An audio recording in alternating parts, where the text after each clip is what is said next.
शिव संग गौरा जी चली है गवनवारी में जी में बरसे सावनवाना। शिव संग गौरा जी चली है गवनवारी में जी में बरसे सावनवाना।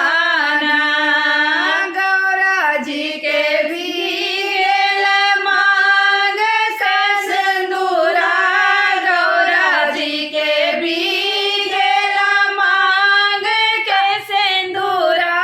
शिव जी के भी चंदनवाना। शिव जी के भी चंदनवाना। रिम झिम बरसे सवनवा। गौरा रानी चली है गवनवाना। रिम झिम सवनवा। गौरा रानी चली है गवनवाना। शिव संग गौरा जी चली है गवनवारी में जी में बरसे सावनवाना। गौरा के भी अंग के चुनरी। गौरा जी के भी अंग के चुनरी। शिव जी के भी मृग छालाना।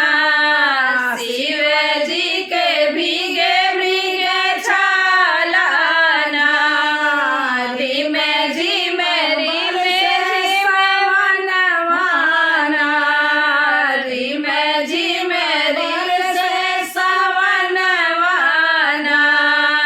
शिव संग गौरा जी चली है गवनवारी में झिम बरसे सावनवाना।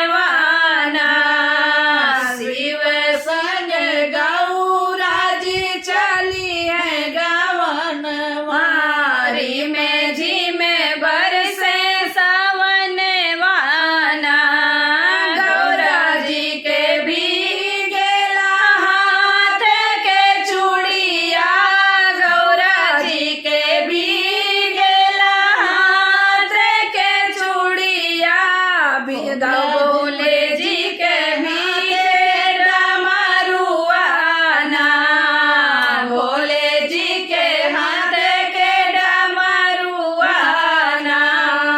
रिम झिम बरसे सवनवाना। शिव संग गौरा जी चली है गवनवारी में झिम बरसे सावनवाना। शिव संग गौरा जी चली है गवनवारी में झिम बरसे सावनवाना। हर हर महादेव। भैया कैसा लगा कमेंट बॉक्स में शेयर कीजिएगा।